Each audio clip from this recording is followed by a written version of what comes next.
So as we start off each class, again, with a review of the time periods. So it's before the flood, the scattering of the people, the patriarchs, the Exodus, wandering in the wilderness, invasion and conquest, the judges, the united kingdom, the divided kingdom, Judah alone, the captivity, return from captivity, the years of silence, the life of Christ, the early church, and the letters to the Christians. All right, so as we get going this morning with lesson 4, we're in that period of the United Kingdom, getting ready to go from the united to the divided kingdom in these two lessons. And again, we want to think about some of the things we want to get out of, in general, out of this lesson overall. So there are some important applications we want to just keep in mind as we're going through the study. The first being that power and wealth can ultimately corrupt us if we do not maintain our focus on the Lord, and we can see that that's going to be a tremendous problem for Solomon. The relationships with those that do not love the Lord will ultimately destroy our faith in God. And then thirdly, only God can adequately rule his people. Even the best man has flaws and inadequacies, and boy, are we seeing that. It's just true. And God gave them, the Israelites, an opportunity to have the proper organization, being scripturally organized, with God as the king, but they didn't want that. They wanted to be more like those around them. And so as a result, we have these issues that we're going to be taking a look at. So let's go to question 1 here in lesson 4. After the completion of the temple, what other building projects did Solomon engage in? So we want to do a little review before we get into that. And I want you to think about that list of things. There's 5 or 6 different things that were done during this period. But we want to, again, look a little bit quickly at, just from an orientation standpoint, about the expansion that went on from David's kingdom through Solomon's kingdom, and then we'll see it. The kingdom will shrink following Solomon. So just in the green area there is approximately where the original tribal areas were, and David was kind of within that area. There was a lot of fighting going on and claiming of different territories. The purple or pink area there, for you guys, 16 colors, that looks purple to me. But ladies, you probably have some other idea what that color is. But that is Solomon's area that he basically controlled over the period of time that was there, all the way to the Euphrates River. Now, last week we saw this picture real quick, and those light blue areas there that are around the northern, southern, and eastern sections, and then over in Philistia over here, were not areas that the Israelites were living in. They were controlling or influencing those areas. And so the Edomites, the Moabites, the Ammonites, and everything were always still going to be a problem, but depending on how much power Israel had, determined how much of a problem that they had at the time. But Solomon took all of those areas. Those dark blue areas above Judah are those 12 precincts or districts that Solomon gave. We saw this last week real quickly, the orange lines there representing trade routes. And so you can see from Babylonia all the way across the side, and there was huge trade routes that went across there and up and down through there. So we're going to see some of the advantages, physical, worldly advantages that Israel had. It was perfect for Israel and the godless society that they, I won't want to say godless society, many-godded society that they had, and they were very worldly.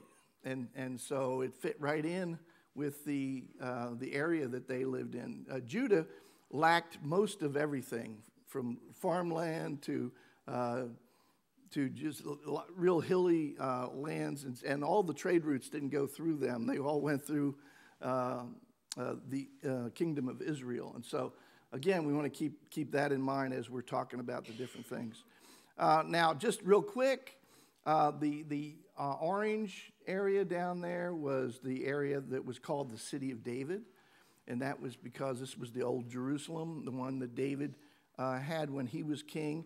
The purple area above that is what Solomon did to expand the kingdom all the way up to the Temple Mount, which was Mount Moriah up there. So along that series of hills, they kept building that.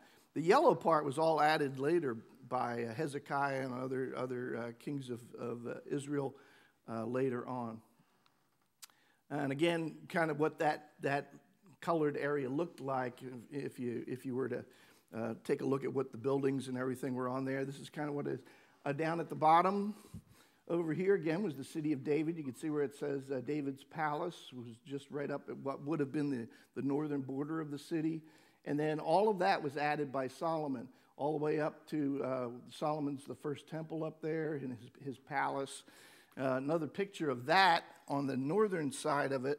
And this is looking northwest. That the last one was looking north directly. But this is what the Temple Mount sort of looked like up there. And again, they're trying to. This is the best artist depiction that you can get. But the temple over here to the right side, and Solomon's palace, and between the palace, or south of the palace to the left in the picture here, is that house of Pharaoh's daughter that was built, and Solomon kept that separate and separated from the temple. We're going to talk about that in a little bit. So, and again, that's what it looks like from the other part. The geography around Jerusalem is very interesting. A lot of valleys. You can see the Central Valley, the Kidron Valley that split between the Mount of Olives and the main part of the city in the middle. You can see how high the different mountains were, all over about 2,600 to 2,700 feet. And the Hinnom Valley was that southern part that wrapped around the bottom part of the city, and that's where all the trash and refuse went out. Many people think that the kind of that visualization of what happened down there, it literally, and I grew up in southwest Philadelphia, and around the city of Chester, and we used to go to the drive-in theater, and it was right next to the city dump. And the thing that was so fascinating to me was we'd pull in, and the screen's over here, and we're looking, and I'd be sitting around, turned around, looking out the back window at the dump burn, because it was always continually burning out there with the compost, and if the wind was going in the wrong direction, you could smell it was just awful. That's the kind of the picture of hell that you get from this valley here. And the book of Revelation brings out a lot of these pictures that made it easier to kind of feel the disgust when they talked about Gehenna and hell and all of that. But it all comes from, their experiences with actual places. God gives us physical examples of spiritual principles, and this is one of those examples. And again, you can see what the city looked like up there. Okay, I just wanted to give you that because sometimes we'll get caught up in the text and we forget that these were real places with real things that they really experienced, and it was, again, very revealing. You could see why this city was so difficult to attack and to go after, and why it would be a stronghold because of all of these very difficult elevations around it. All right, so question 1 in lesson 4 here. After the completion of the temple, what other building projects did Solomon engage in? Okay, so we've had a chance to think about that. What was one of the things, what was his first big project after the temple? His house. That's right. And what was his second big project after his house? Or after the temple? His wife was involved with this.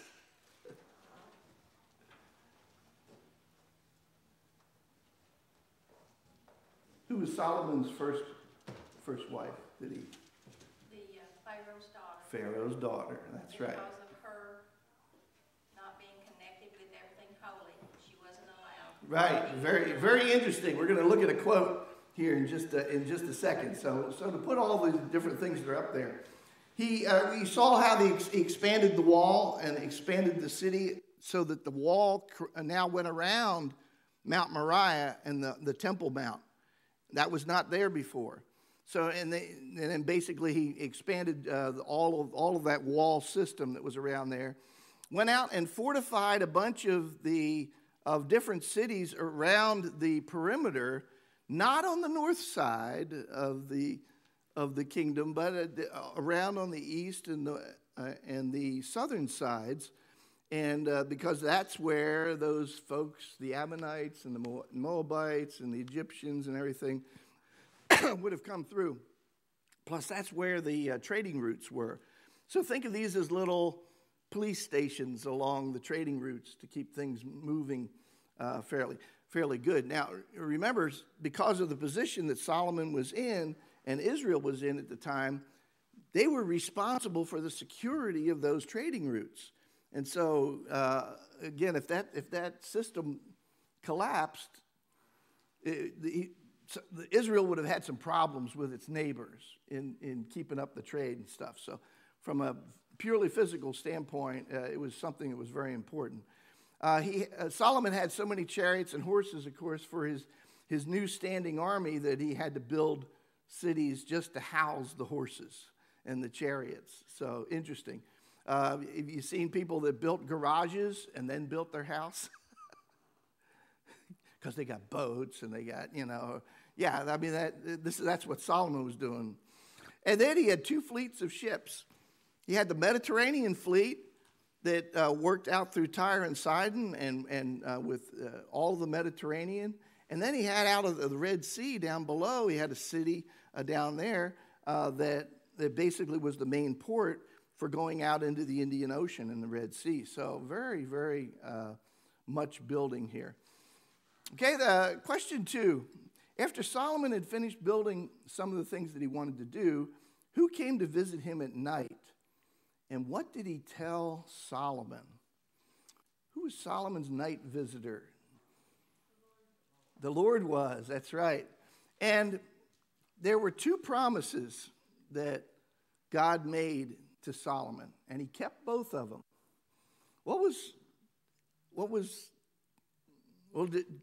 If you get the one, you'll get the other one. So, because one is the opposite side of the coin of the other. So, what were the 2 promises that God made to Solomon?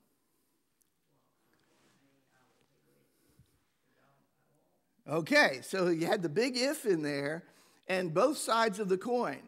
I will hear the prayers of any Israelite who points towards the temple, who is pointing towards God, who is relying on God, and if they remain faithful, I'll hear those prayers. The flip side is that you will be destroyed if you're unfaithful to me. So, has God ever made this caution note available to leaders before Solomon?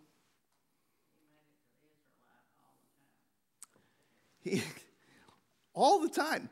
With each succeeding generation, all the way through from the beginning, even in the garden, this kind of a challenge is given to.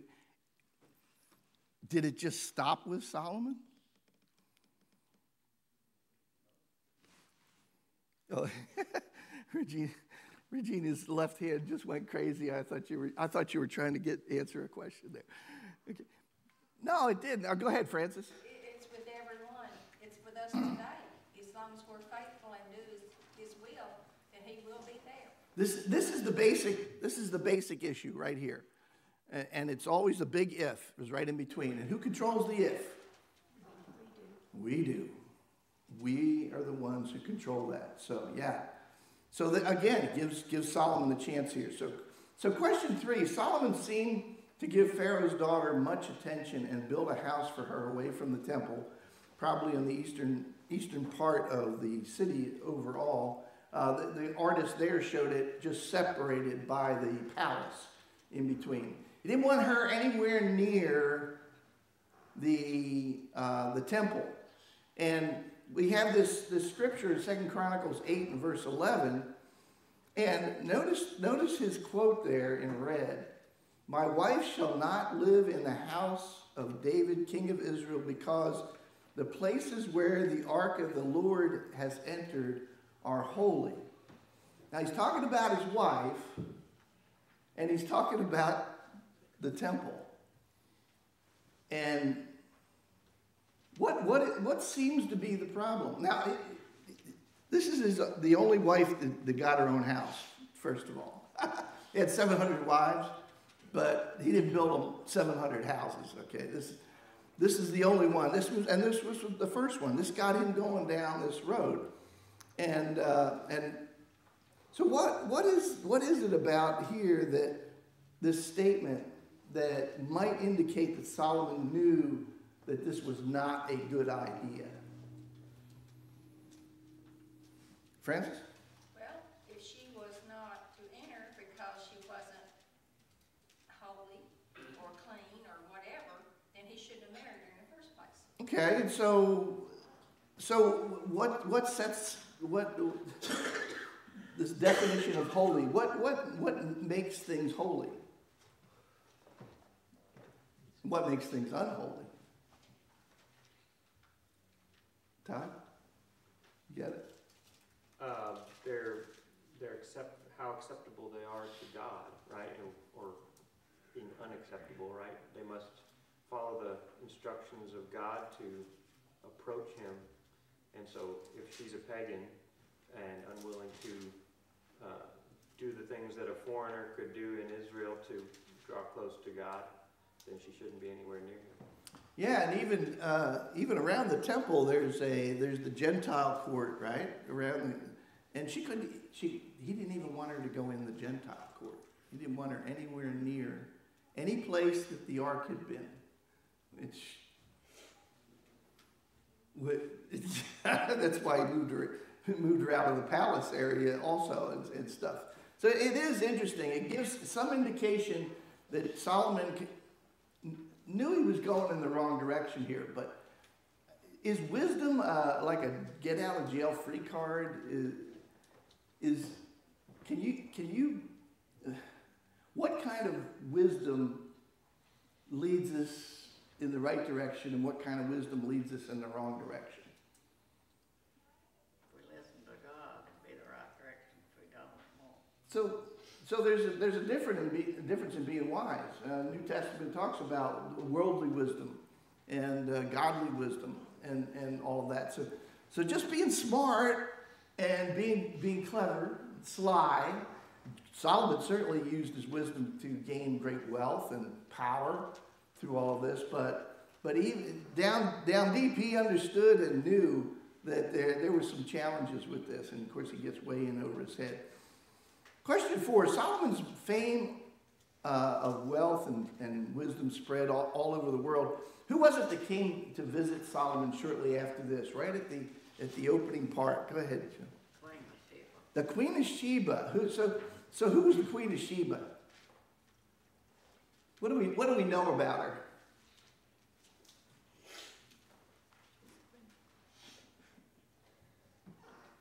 Do we know a lot? There are some indications of some things that we might know about her. Jesse, what do you know about the Queen of Sheba? Well, I was just saying, no, we don't know a whole lot about the Queen of Sheba.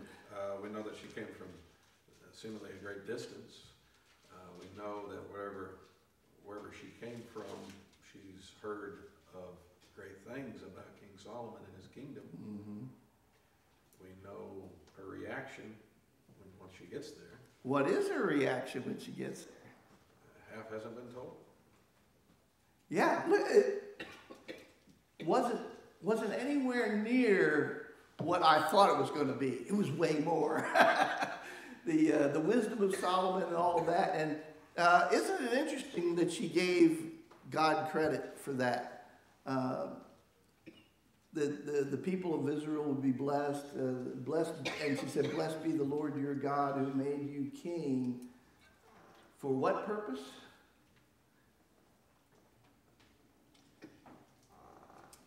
To do justice and righteousness. To do justice and righteousness.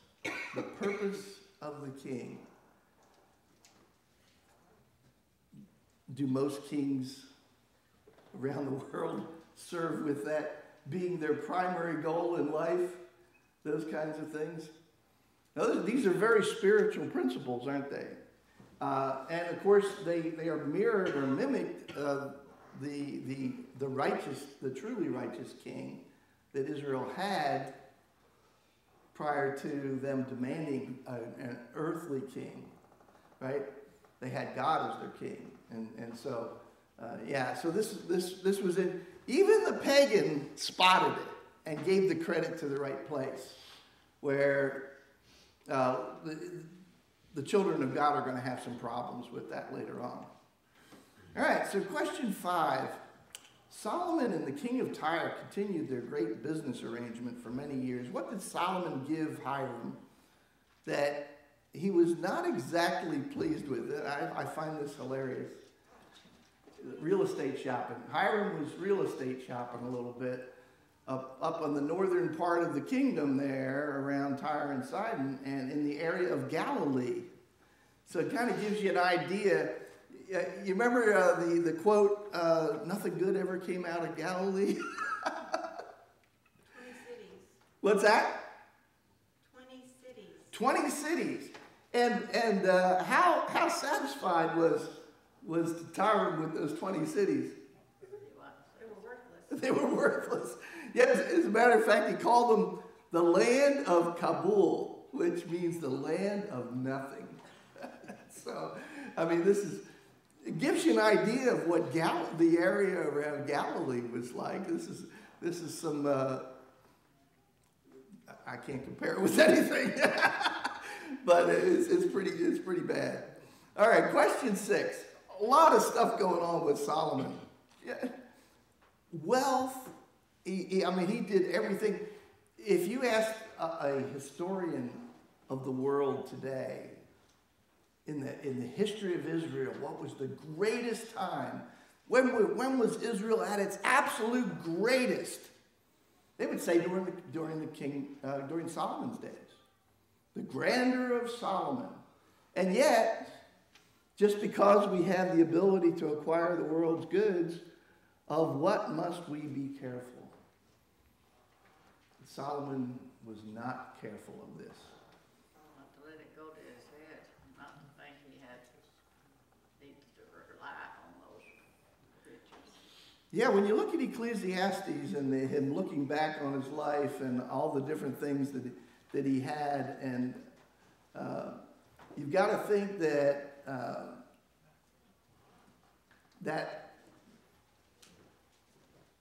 the wisdom that he was using in making these decisions, the purpose of it was all focused in the wrong direction. It was like many elites today who maybe are just all caught up in their education and how many degrees that they have and how smart I am and all those things. The focus is totally in the wrong direction. May not even be on themselves. Maybe on seeking knowledge and wisdom or reputation and those kinds of things. But if you get focused in the wrong direction, you're going to have problems from the beginning. And Solomon had that problem. Thinking we can do everything ourselves and not relying on God or giving thanks to him for everything. That he's the one that made it possible. But without the attitude of gratitude, focusing everything that we're doing outwardly as opposed to inwardly, it's going to always lead to a problem. So question 7, what do most people remember about Solomon's personal life, if nothing else, and what did this cause him to do? Now we can talk about early Solomon. What was Solomon known for?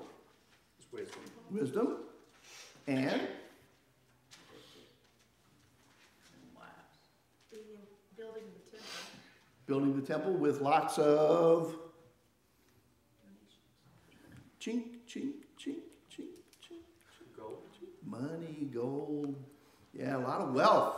All the thing that God gave him that he didn't ask for. But it came along with the wisdom as a freebie. So what is this that we're talking about here then? That if you had to ask people of the world, who was King Solomon? Well, they might talk about the gold and everything, but this one was what caused him, and it was a big deal. All of his wives. 700 wives and 300 concubines. Yeah, quite an achievement there. I don't know how you would just acquire 700 wives over that period of time unless it was done in bunches, which is possible. I mean, the President Trump today is trying to do, for instance, trade agreements, and he's got like 40 trade agreements that are out there. And can you imagine Solomon? These 700 wives represent commercial trade agreements and acquisition of power and influence, with all those nations that were surrounding him. And so when he got old, the impact of all of that over all those years just wore him down. And it influenced him to forsake God and to please his wives. So, is there anything wrong with pleasing your wife? Sometimes. Sometimes there could be. Yeah, of course there could be. Yeah, so again, it's all about, again, no matter what it is that we're talking about, no matter what the subject happens to be, it all comes back to focus on God, doesn't it? If you're focusing on God, no matter what it is you're doing in life, whether it's your student life, your work life, your recreation, getting married, picking a career. I mean, if it isn't the focus on God first, everything's going to get messed up. And it may take you a while for those consequences to impact. Like I said, people of the world, man, Solomon, that was if only we could get Israel back to the way Solomon had it. And unfortunately, the world can't see the large downslope spiritually that they were on well prior to Solomon. They are just seeing the other parts of it. Go ahead, Jesse. Probably one of the most repeated warnings God gave Israel was not to make covenants with other nations, not to give your sons to their daughters or your daughters to their sons, not to intermarry, because you'll turn your hearts away from me. You won't keep my covenant. You'll worship false gods. And so here's the man who is a king who has special endued wisdom from God. That causes, as we just noted, Queen of Sheba just to be in awe of it. And to act so foolishly when he had such great wisdom. When you come to the end of the book of Proverbs, and of course there's quite a few Proverbs that were written by Solomon, as we understand. But when you get to the very last chapter, you have this mother of another king, King Lemuel. And she said to her son in Proverbs 31 verse 3, "Do not give your strength to women, nor your ways to that which destroys kings." And I don't know if she was thinking about Solomon, but you could plug him in right there. Isn't it interesting the way that particular proverb is set up? Is what's the second half of that proverb? Nor your ways to that which destroys kings. Is that what you're talking about? No, the second half of Proverbs 31. Oh, you're talking about the worthy woman. The worthy woman. It follows that warning up with here's what you're looking for right over here. And if you have this, those characteristics are a result of pointing towards God. Those characteristics of that worthy woman are as a result of pointing towards God. Because what direction is the worthy woman pointing towards? Guys? She's pointing towards God. And if she's pointing towards God and you're pointing towards her, who are you pointing towards? That works every time in all of our relationships and things we're doing. You pick a job, The job that you're doing is a holy and beautiful job that's out there that glorifies God and takes advantage of your talents, and you're pointing in that direction, and as a result, you're pointing towards God. I mean, all of these things get down to that focus point. And it's so important. It's so simple, but so important. All right, question 8. God used a prophet to deliver an important message. Who was that prophet? And we're meeting this guy for the first time. Who was the prophet, and who did he deliver the message to, and what was the prophecy? So we're going to see the big change here as we're going from the United Kingdom to the divided kingdom. Who was the prophet, first of all? This is one of those, it sounds like, I pronounce it Elijah as opposed to Elijah and Elisha. But I don't know what the correct pronunciation is, but that looks good to me. Elijah, Elijah, I don't know. The Shilonite, so he lived in Shiloh. So that was a good place for prophets. All right, what about who did he deliver the message to? Jeroboam. Who's Jeroboam? Who did he work for? He was a servant of Solomon. The servant of Solomon. Okay, so he was one of the people who worked in the court. Yeah, so knew what was happening there. And so what was the prophecy?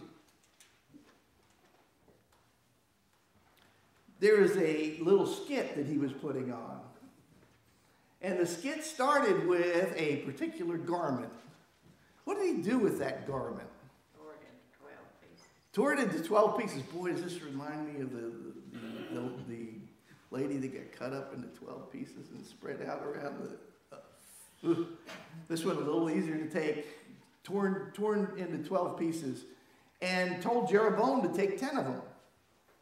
Okay, so then he said God would tear the kingdom from Solomon and give it to Jeroboam. These represented 10 tribes. And then Solomon then would keep the tribe of Judah. Now, why would Solomon keep that one tribe and this particular tribe? David's sake.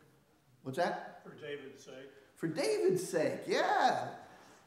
God keeps his promises, doesn't he? So he's got this promise working over here. Messiah's going to come through the Davidic line, right? But the Davidic line is going off the rails over here. God's not flushing that. He can't. He keeps his promises. And so we have a little problem here. And, of course, God knows how to fix that.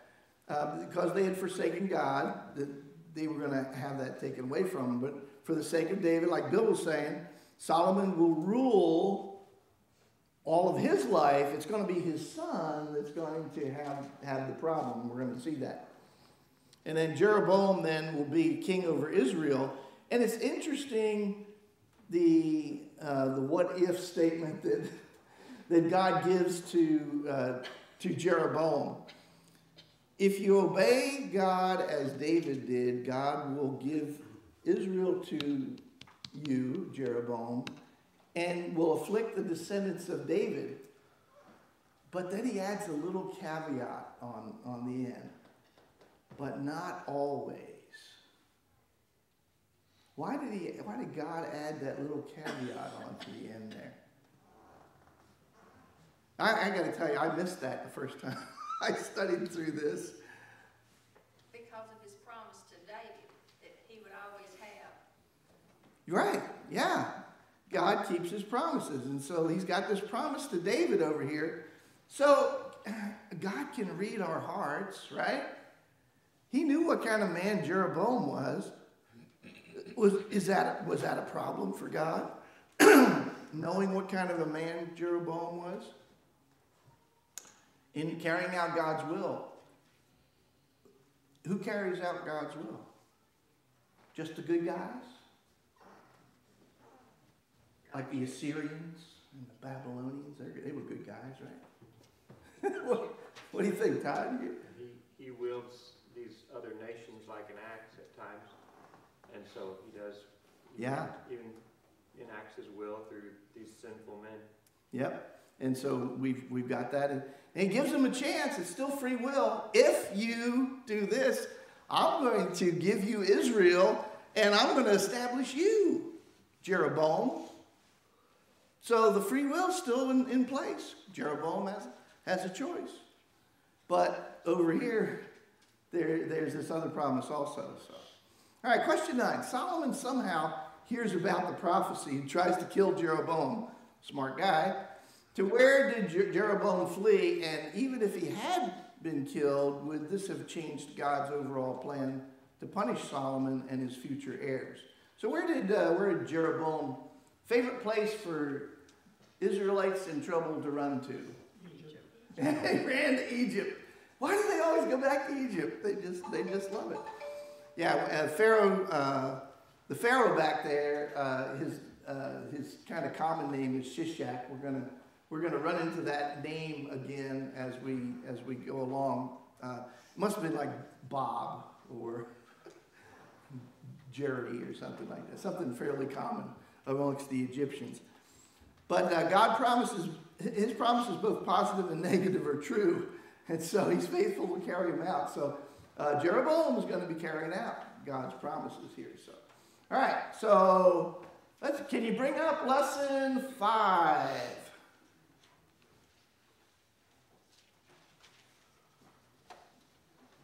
Give us a second here.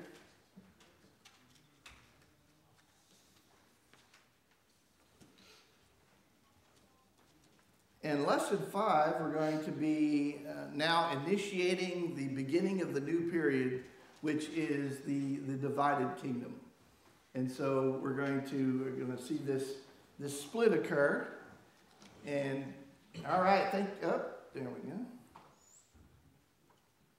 Oh, this is can you bring up lesson 5? Give me just a second. Okay. I can't see them back there because of it's a one-way class. There we go. Thank you.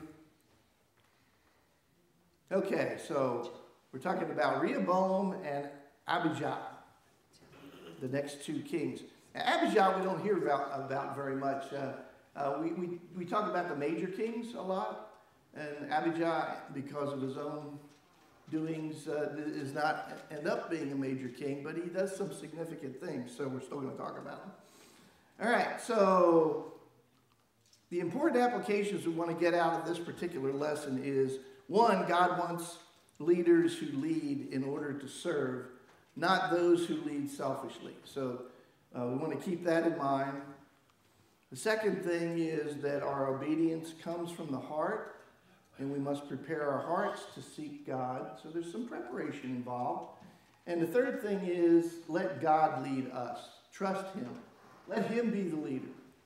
And kind of get out of the way, you know.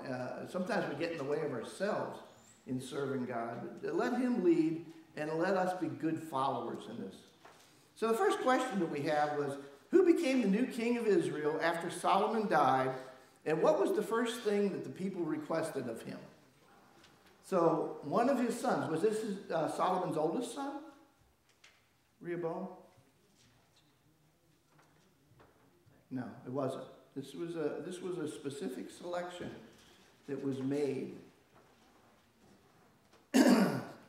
So Rehoboam was the king that came up here next. He was a young man. And what was the only request that the people made of Rehoboam to serve him? So they would lighten their burden. Lighten their burdens. Burdens in what? What kinds of burdens were they talking about? Taxes. The two biggest ones. Taxes. Taxes was the first one. And what was the second one? What was one thing that in the period of the judges, Saul, that under Solomon, for the first time, was established what? For the kingdom. And everybody had to participate. All the guys had to participate. Francis? Standing army. Standing army. Big standing army. Huge standing army. Yeah. So those were military service and taxes were the two big things. So question 2, Rehoboam sought advice from 2 groups of men. Who were they and what was their advice? So who was the first group that he went to? The elders. Who were these elders? They were the people that Solomon had. Okay, these are the guys that were advisors, counselors for Solomon. Okay, and what was their counsel? Carolyn? He would lighten their burden, and they would be his servants forever. They're making valid requests here. Solomon really overdid it. Let's ease this back and smaller government here in this particular case, and let's go with their request, and that would be something that they would then serve you. So who was the second group then? Young men. The young men. Who were these young men? Friends. Friends. They're hanging out buddies when he was growing up. They're all the people that worked with him, the good buds around the frat folks. they're all in there. And what was their great advice? Make it harder. Yeah, your father didn't know what he was doing. Make it even bigger. They had this whole thing about the whips and scorpions. I love that phrase that they use in there. But yeah, that was the thing that they advised on there. So, all right, so we're going to start with question number 3 for next week. Thank you for your attention.